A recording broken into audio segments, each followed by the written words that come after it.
Guys, so starting your bloodline can be complicated, and just like anything, if I were to sell you the same Jordans, the threes or whatever, they look the same, they change the color.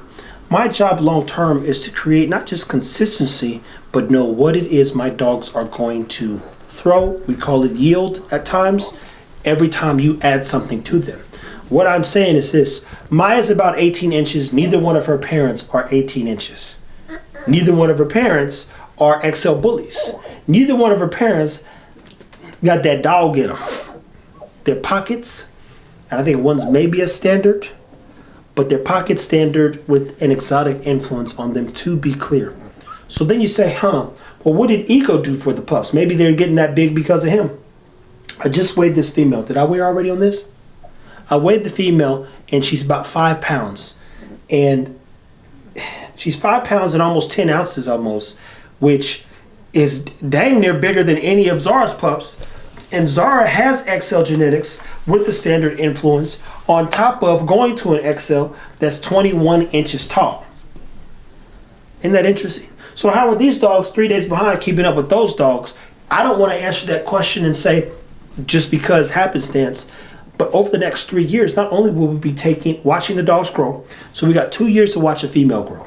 Females oftentimes control the traits, meaning, if she's 19 inches or so, she's probably not going to throw a 23-inch dog, even if she's taken to a 23-inch dog. You might get 20, 21, even an 18. But if she's 19, might not get the numbers that you're hoping for.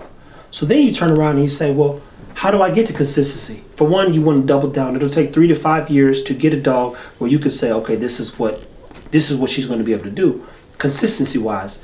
And then you turn around at year 5 and double down and keep every female from that litter so that you can really hone in on specific traits. But guys, when you're building a bloodline, because there's an uncle, cousin, and auntie in the pedigree, doesn't mean anything if there wasn't a concentration on a trait. For instance, I'm not going to focus specifically on head sizes.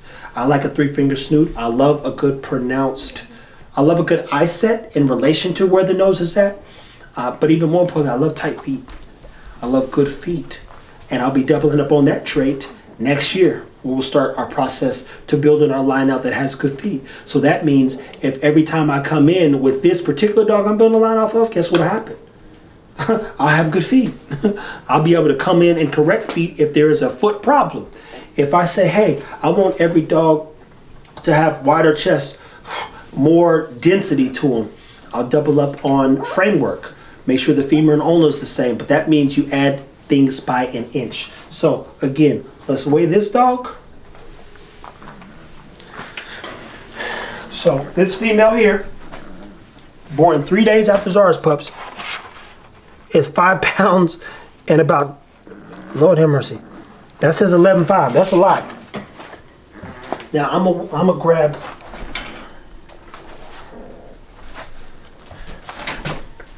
some high knees around the shoulder. I think it's him. I'm pretty sure it's him. This is the biggest boy. That was a girl. And I'll just weigh it here so you can see. He's 5 pounds and 9 ounces. This is the biggest boy. So you say, how did the biggest boy in here, who was born 3 days before them, eating just as good, be almost smaller than the biggest female over there? Well, I tell you this, genetics are interesting, but I can't vouch for. I can't say.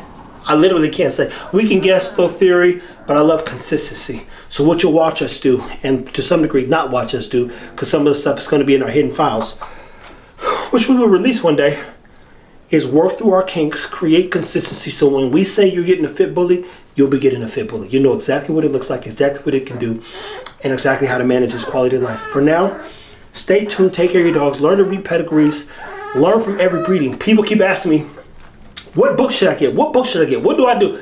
Listen, this right here is the book. This is the book of life. You get in these whelping pen, you do a couple breedings, no book prepares you for this right here. And the other part of this is patience and time. We're not trying to rush our process. We got to take care of the dogs. We want them to grow effectively. We want them to grow and be strong. We want them to be good thinkers, and we want them to stay motivated. I repeat, we don't know what we don't know, and we don't know any more than you know. What we do know is that there is work to be done, and we will continue to do work at the highest level for us and what we're trying to achieve. We've got 20 years of work, a solid 5 to 7 to start having some consistency. Stay tuned, take care of your dogs, people. Write up a plan, woo, and execute it. They not playing, I'm gonna tell you that right now. They not playing over here. They're tearing my heels up. And with that being said, until next time.